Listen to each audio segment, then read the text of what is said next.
Muy buenas tardes a todos.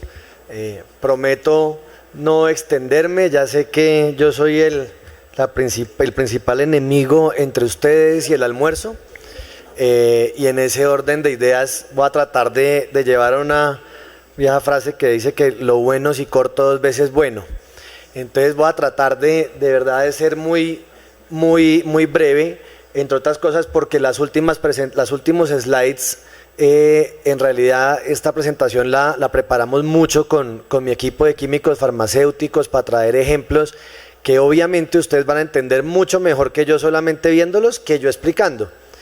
Y adicional a ello, como vieron en mi perfil, pues no voy a ser tan atrevido de siquiera sugerir un nombre técnico, un compuesto técnico, porque ustedes saben los egos de las profesiones, ¿no? Entonces, cuando uno trabaja en propiedad industrial, es abogado, le parece, no sé, un sacrilegio que le digan que van a patentar una marca, ¿no? Y lo mismo le debe parecer a un médico cuando uno le habla, o a un químico farmacéutico, le habla de un principio activo y lo dice mal, o habla de una terapia y la dice mal, y este tipo está hablando de una cosa completamente diferente. Mientras la presentación la terminan de poner porque parece que era otra, yo quiero simplemente empezar con lo siguiente, y es, ¿qué es una patente? O sea, estamos hablando de innovación. Hoy el día se trata, además de felicitarlos a ustedes y agradecerles por lo que hacen por todos nosotros, la presentación es ¿qué es una patente? ¿Sí? Porque se ha hablado mucho de mitos. Y cada vez que afortunadamente tengo el privilegio de hablar de último, pues puedo desmitificar lo que hoy se ha mitificado acá. ¿Sí? ¿Qué es una patente? ¿Ya? ¿Por qué está el sistema de patentes? ¿Qué tiene que ver con la medicina? ¿Qué tiene que ver con la salud? ¿Ya? Para ello, lo primero que tenemos que pensar es en cuál es el principal problema de la innovación. Y no lo voy a decir con palabras mías, lo decía, me lo explicaba el doctor Daniel Quintero de Impulsa, experto en innovación. Y es que usted tiene una serie de actores en la innovación, investigadores, empresas, pero el norte es desconocido. ¿A dónde quiere llegar? Es absolutamente desconocido. Y por lo tanto eso reevalúa el hecho de que digan que las empresas quieren ser la primera. No es cierto.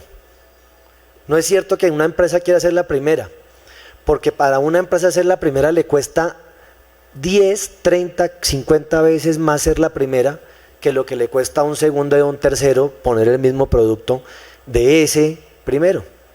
Porque el innovador, para llegar a ese norte, hoy dice, bueno, tengo una brújula, cojo al norte, no lo encuentro. Cojo al sur, no lo encuentro. Cojo para la derecha, no lo encuentro. ¿Cuántas veces hizo el viaje? 3, ¿cierto? Y cuando coge para la izquierda, lo encuentra. Y en ese momento todo el mundo se dio cuenta que tenía que hacer un viaje para llegar a ese norte. ¿Ve? Luego, ¿quién va a querer ser el primero? ¿Ya? Esa es una forma de verlo. Y ese famoso tema de que entonces eso es la competencia, lo que hace la competencia es regular cómo hacer para que esos segundos y esos terceros no se aprovechen o no exploten lo que ese primero hizo. Porque si el sistema de competencia es eso, es un desincentivo a la competencia. No va a existir competencia, no es cierto. El modelo de competencia es otro. El modelo de competencia es arrebatémonos mercado bajo las mismas reglas de juego. ¿Sí? Y yo les pongo a ustedes un ejemplo. Hablando de patentes, ¿hace cuánto expiró la patente de la aspirina? Creo que ya 100 años. Ya expiró. Pero vaya uno como consumidor, ¿no? Y va a una droguería y a uno le dicen algo para el dolor de cabeza y piensas en aspirina, ¿no? Y entonces, como, ¿por qué otra empresa le va a seguir diciendo aspirina? Y eso que ya puede producir el mismo ácido acetilsalicílico. Pero ¿por qué le va a decir aspirina? Entonces la regla de la competencia lo que le dice es, usted puede poner ácido acetilsalicílico, pero ¿por qué le va a decir aspirina? ¿Y por qué una empresa hoy no vendería aspirina. ¿No? Porque le toca por lo menos gastarse la misma cantidad de plata que se ha gastado en publicidad el que puso aspirina en el mercado para ganarse la recordación del consumidor para que escoja o no aspirina. Ustedes sabían que el Gatorade, está la fórmula ahí en el sistema de patentes. Y usted va y le pregunta a todo el mundo, ¿por qué no hace Gatorade? Y le dice, porque de aquí a que yo le robe el 0,5% de mercado a Gatorade, me quiebro. Entonces, una primera aproximación. La segunda, lo decía, ¿repites tu nombre? Diana. Colombia está retrasado en innovación o no está a la vanguardia porque los principales países innovadores, los países más innovadores del mundo, su sector privado invierte el 70% de todo lo que se gasta, de todo el PIB en innovación, ciencia y tecnología, y el Estado el 30%. ¿Y cómo es posible que Colombia solamente invierta el 0,3%? Y que la meta va a ser el 1%, mucho tacaño el gobierno, ¿no? Pues resulta que nosotros podemos estar haciendo un esfuerzo 10 veces superior a lo que hace Suiza o a lo que hace Corea. Porque Corea le gasta la plata a la ciencia, tecnología e innovación a partir de un sistema tributario que cobra por los impuestos a las regalías que le entran al sector privado por la transferencia de tecnología a nivel internacional, por el licenciamiento de su tecnología. Y en los últimos 20 años, el Asia ha recibido 900.000 millones de pesos por ese impuesto nomás, ¿no? Entonces, para Corea invertirle el 2.5, 2.8, el 3, no es nada. Pero además, ¿quién lo está poniendo? No lo está poniendo, ese 30% no lo está poniendo el gobierno, todo el 100% lo está poniendo el sector privado. ¿Y por qué? Porque el país, Corea, un país que hace 45 años era mucho más pobre que Colombia. El ingreso per cápita de Corea era de $8, ¿no? Hoy es de 22.000. 22.000, 200 y pico de veces más gana una persona hoy de lo que ganaba en Corea, y no con petróleo, no con minerales, no con recursos naturales, a punta de innovación, a punta de educación, uno de los lemas que hoy nos traen, ¿cierto? Entonces, ¿cómo es el sistema de patentes? Yo hasta acá no he hablado nada de salud. ¿Qué es el sistema de patentes y qué le pasa a los estados? ¿Y qué nos pasa a los gobiernos? Nos dicen, la salud es un derecho. Con independencia, soy absolutamente respetuoso del Estado de Derecho y que la última sentencia de la Corte Constitucional lo diga así, pero lo cierto es que la casuística lo demuestra lo contrario, porque yo no he conocido una sola demanda de reparación directa contra el Estado porque yo haya nacido cojo. ¿Es culpa del Estado? ¿Es culpa del Estado que yo sea propenso al cáncer? ¿Quién es el responsable de eso? Porque todo derecho tiene un deber correlativo. Entonces, ¿quién es el que responde por el incumplimiento de ese derecho? ¿A quién va a mandar? ¿A Dios? ¿A la genética de mis papás? ¿No me dieron el derecho a no ser propenso al cáncer? Entonces, y lo peor es que entonces el Estado dice, bueno, listo, no vamos a hablarlo como un derecho individual, derecho colectivo, fundamental, asociado a la vida. Y entonces cuando uno se enferma y el Estado le dice, yo tengo esto para ofrecerle que esto lo curaría, pero no se lo voy a dar. Entonces es un derecho relativo porque sabiendo que existe no me lo dan. Y esa es la preocupación del Estado. No con esto estoy criticando ningún modelo, lo que estoy diciendo es, ese es el dilema del Estado. ¿Cómo hago para ofrecerle lo que usted necesita para poder curarlo? Para garantizarle esa integridad de su vida, para que usted pueda vivir mejor.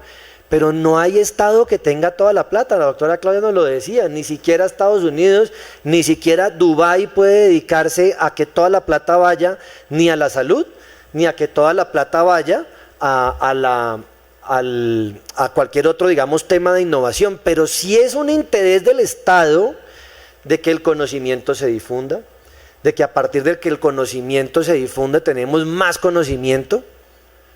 ¿Cuánto le costaba a alguno de ustedes, doctores, poder ver un libro de medicina hecho en Francia hace 60 años?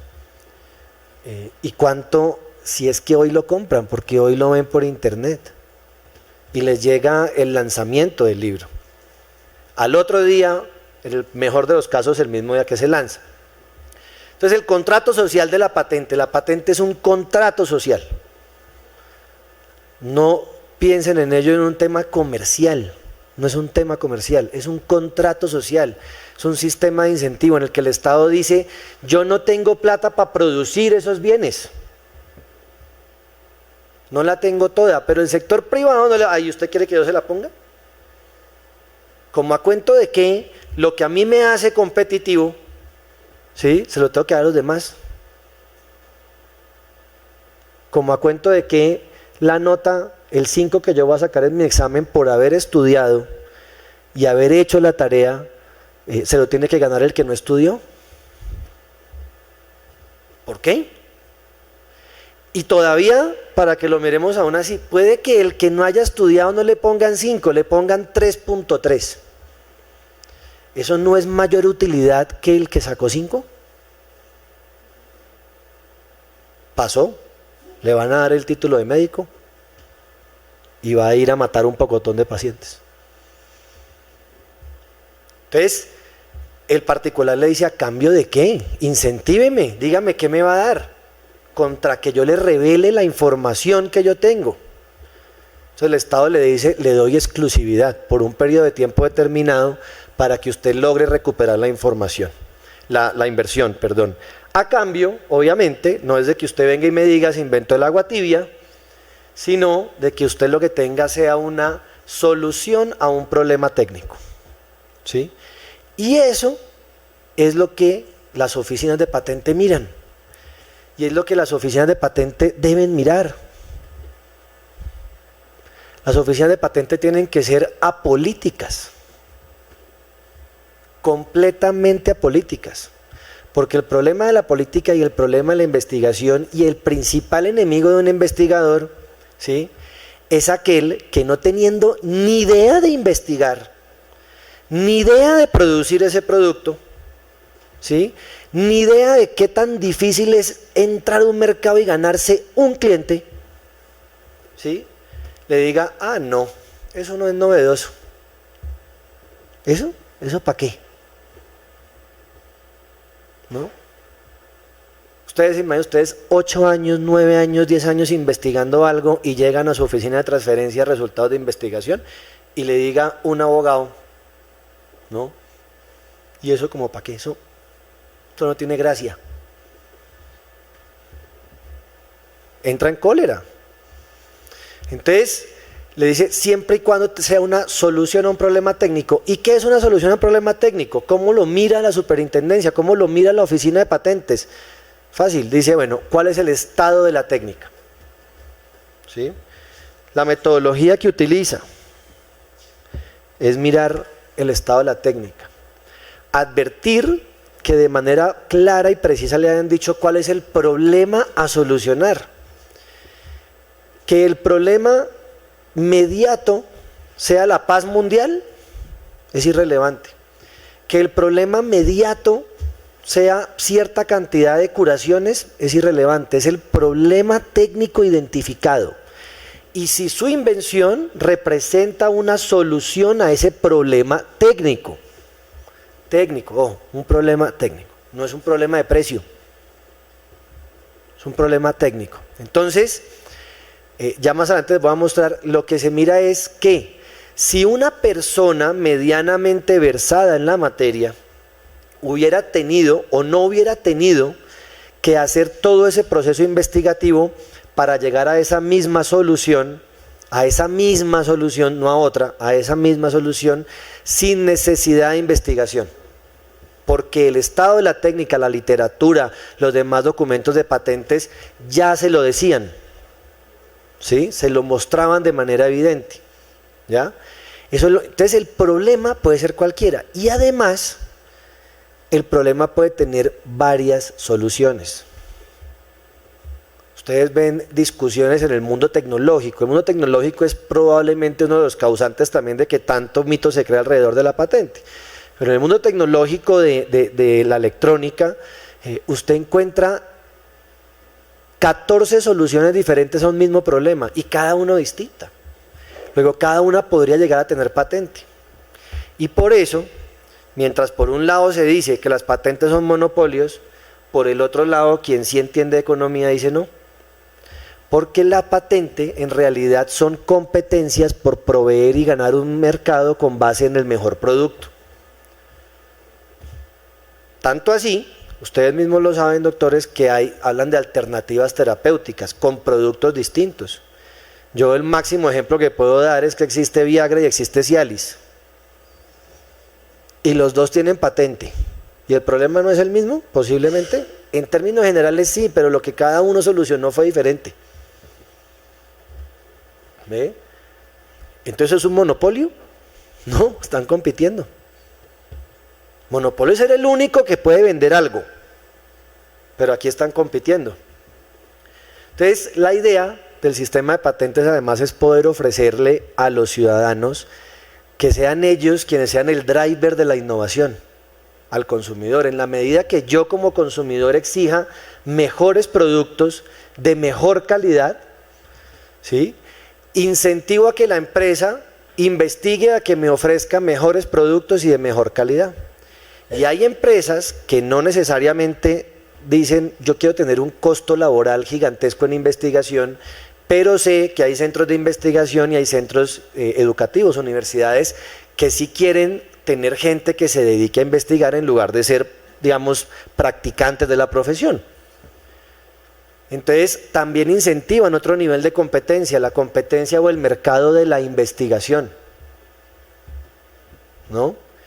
Entonces fíjese cómo termina siendo el consumidor el gran driver de eso en beneficio de todos, gracias a Dios, ¿no? Porque si no puede ser uno el fatalista, ¿no? De que bajo el prurito de la competencia nos tienen que ofrecer a nosotros, resígnese a lo mediocre.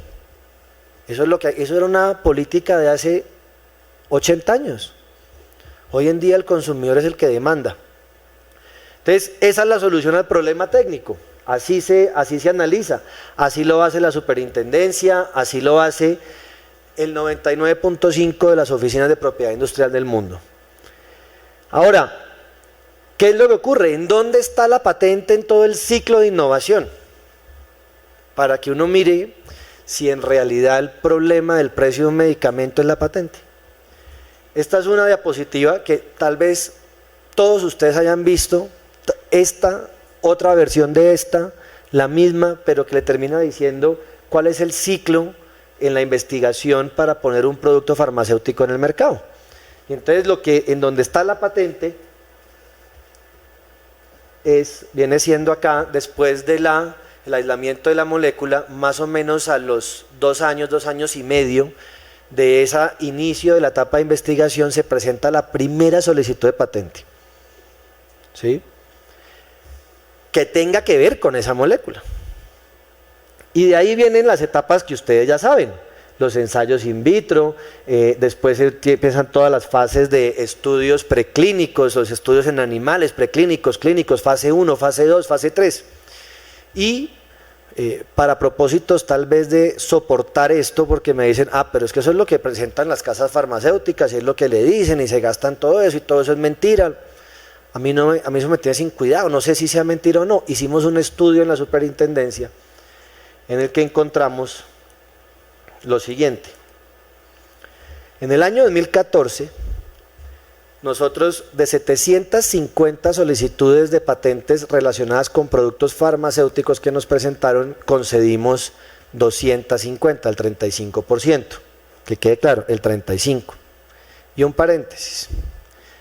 Conceder 40% de solicitudes versus no conceder solicitudes no es más calidad ni menos calidad. ¿Sí? Que una solicitud de patente la miren 8 personas o la mire una, no es más calidad ni es menos calidad, porque si usted se va a que la revisen 8 personas, no se está ubicando en la posición de una persona medianamente versada en la materia para saber si necesitaba o no investigación. Lo que está generando es una obstrucción a la entrada de nuevos competidores al mercado, porque entre más gente le meta, más se demora la solicitud de patente. Y resulta que hay una normita, ¿no?, en todo el mundo sobre el derecho de patentes, es que si usted tiene una solicitud de patente, usted en principio no puede demandar a alguien porque se la explote, pero si se la conceden, esa persona, si estaba en el mercado, usted lo puede mandar y le paga por todo el tiempo que estuvo en el mercado desde que solicitó la patente, en algunos casos desde que publicó la solicitud. Entonces piense que usted se demora 15 años concediendo una patente, como ocurre en Brasil, ¿no?, porque allá tienen ese sistema, que lo revisan los 250 millones de químicos farmacéuticos, allá una misma solicitud de patente, ¿no?, y al final le conceden la patente.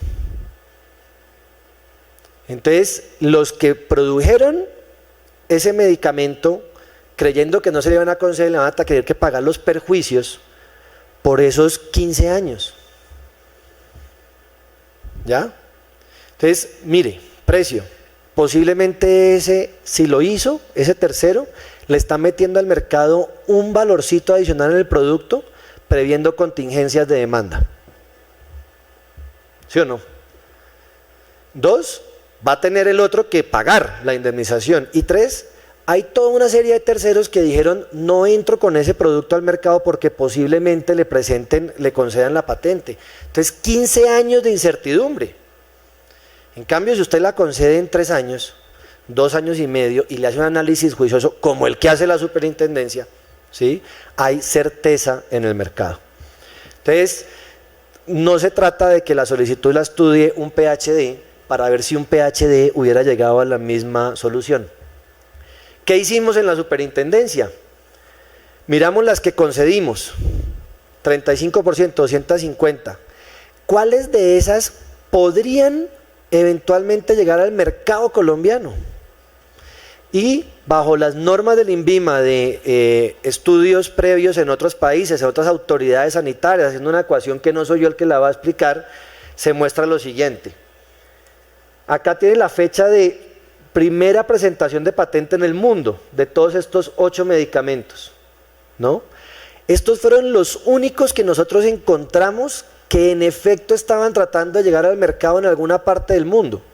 ¿Por qué? Porque estaban en fases clínicas, ¿no? Fase 1, fase 2 o fase 3, ¿ya? Y estaban en fases clínicas en promedio 5 años, 4 años y medio después de haberse presentado la solicitud de patente. Luego, si digamos, uniéramos esto a la diapositiva anterior, que dice que más o menos es al segundo año, nos está coincidiendo con que eso es verdad. ¿Sí? Y por lo tanto, posiblemente el costo, ojo, costo, no está asociado con la patente. El costo está asociado con muchos otros temas relacionados con la investigación y otros trámites administrativos a nivel mundial para poder sacar el producto al mercado. Adicional a que, fíjese, el 8% nomás va a entrar al mercado. Y usted le gastó plata al otro 92%. ¿Cómo funciona el sistema de patentes? A modo de ejemplo. Ustedes conocen muy bien, voy a traer dos ejemplos. Caletra y la situación de la tuberculosis. Porque pueden ver muchos artículos que dicen el sistema de patentes fracasó. Eso no incentiva a nadie. Las empresas no investigan en enfermedades altamente contagiosas para los países más pobres, solamente las enfermedades fancy. Mire cómo funciona, yo no sé si eso es cierto o no, pero ¿cómo debe funcionar el sistema de patentes? Así. ¿Cuánta investigación ha habido sobre el SIDA, sobre el VIH? Y en principio, ¿dónde iba el estado de la investigación? En inhibidores de fusión. Después en antagonistas de CCR5. Después en inhibidores de transcriptasa, inhibidores de integrasa, inhibidores de proteasa. Para eso le sirve el sistema de patentes, para ver cómo iba evolucionando, porque la información está ahí. Ustedes en su investigación lo pueden ver, ahí está. Posiblemente no encuentren todo al final, cómo se hace este inhibidor, de pronto no. Pero le está diciendo, están llegando ahí con estos resultados. ¿Sí? ¿Qué hace eso? Causa un círculo virtuoso. 1980, ustedes saben esta historia mejor que yo, pero este producto, presentado en 1994, entra al mercado nuestro en el 2000. O sea, ya había perdido 6 años. Para aquellos que uno dice, 20 años, ¿cómo le puede dar todo eso? Ya llevaba 6 años sin entrar al mercado, ¿no? Y este producto, lo que entiendo, ustedes me corregirán, es cómo hace, por ejemplo, que el 90% de las personas que tienen VIH no lleguen a SIDA. Y ese producto hace que el 85% de los fetos no les sea transmitido el SIDA por su madre. ¿Cuál es la situación de la salud antes de ese producto? ¿Cuántos muertos? ¿Cuánta plata gastó el sistema en estar dándole no solamente todas las dosis anteriores, sino además todos los tratamientos alternativos para que de todas maneras no se diera el resultado? ¿Es más caro o no es más caro? ¿Es más costoso o no es más costoso? Y con cómo funciona el sistema de patentes, no para eso, para darse cuenta que existía esta CCR5 y que a partir de ahí podía desarrollar una solución a un problema. Entonces la superintendencia no le concedió una patente a una persona por el hecho de salvar el 90% más de vidas, podía salvar el 1%. Eso no era lo que estaba mirando la superintendencia. Lo que la superintendencia encontró era que había un problema para hallar, aislar, o no se podía, o no se había hecho el aislamiento de CSR5, si así se puede decir, me perdonarán, hagan cuenta que estoy hablando de patentar una marca, si así se puede decir, para saber si se soluciona ese problema. ¿Ya? Enfermedades para la población pobre. Lo que llaman, es que hay una cantidad de patentes, hay un pocotón de patentes y eso no sirven para nada. De las que sirven solamente son 3. De las que sirven solamente son 4. Lo demás no debería patentarse. Mire, el mercado lo soluciona. Si la patente, si la invención no aporta mucho, créame que eso no va a tener éxito en el mercado. Seguramente el médico no lo va a recetar, entonces no le está causando ningún daño a nadie. ¿Sí? Solita se va a morir. ¿Ya? Usted como dueño de la patente no se va a gastar $100,000 todos los años renovando una patente que no sirve, que usted no le está reportando ingreso, por lo menos inmediato. ¿Ya? Pero, ¿para qué sí sirve? Por eso digo, no es un tema comercial. Miren la historia, voy a adelantar esto. Esta es la historia de la tuberculosis en el mundo. Tuberculosis, 9 millones de infectados en 2013, hoy se salvan 37 millones de personas, se mueren 150,000, y los principales países de enfermedad de tuberculosis son los países más pobres del mundo, ¿cierto? Bueno, 1948, el primer medicamento, digamos, desarrollado, aunque a ustedes pueden dar data de 1912, si no estoy mal, estaba la streptomicina, ¿no? Contrarresta contra su capacidad para salvar personas. Esta es la otra línea, ¿no? A partir del desarrollo de estos antibióticos va subiendo o va bajando la tasa de mortalidad. Morbilidad se dice. Bueno, perdón, les pido licencia otra vez por eso. Hoy, ¿en qué está? En otro medicamento, en 2013, mire esta tasa cómo baja, y todo esto es solamente desarrollos de unos mismos principios. Si uno tuviera un sistema, o si en estos países, en los países donde se investiga, el sistema fuera, no solamente lo de altísimo impacto puede tener patente, ¿cómo va a saber cuándo eso va a tener más impacto? No, es muy posible que en esta investigación, en 1996, pueda estar basada en lo que se hizo en 1948. Y si no hubiera un sistema de patentes, de pronto esto no se hubiera revelado.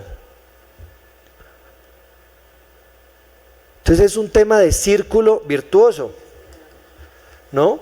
Y que no se investiga, que no se gasta plata en esas enfermedades que no dan el mismo lucro, porque si usted va a vender eso a un país menos avanzado en el que el ingreso per cápita es de $10, pues no tiene cómo cobrarlo, ¿no? Y por eso es que usted tiene que salir con otros medicamentos para poderse cubrir esa investigación. Acá está esto que en innovación llaman un clúster, ¿no? De quienes están investigando en el tema de los antibióticos y de la tuberculosis. Son varias universidades, yo aquí es que no alcanzo a ver bien. Centros de investigación, University College of London, Medical Research Council, no sé qué, en colaboración con otro número de empresas grandísimas que le están metiendo la plata. Entonces, para concluir, o creamos un círculo virtuoso o creamos un círculo vicioso. Eso es lo que uno tiene que escoger. ¿Y cuáles son las externalidades de cada uno? Y si esas externalidades dan al traste con uno o con el otro. Si yo le digo a los países, no le voy a dar a los empresarios, no le voy a dar esa patente, no le quiero cumplir ese contrato social, esas empresas no van a investigar en esto, tampoco. ¿A dónde se van a ir? Pues a los países en los que les importa la enfermedad fancy, ¿no? Allá se van a ir, porque como por cuenta de que el sector privado es el que tiene que decir, no, yo soy el que voy a solucionar el problema de la salud en el mundo y además gratis. No lo van a hacer. ¿Vamos a atraer la investigación, sí o no? ¿Vamos a tener un mercado o una economía basada en investigación en todos los sectores de la tecnología? Entonces, eso era lo que quería compartir con ustedes de cómo es el sistema de patentes. Muchas gracias.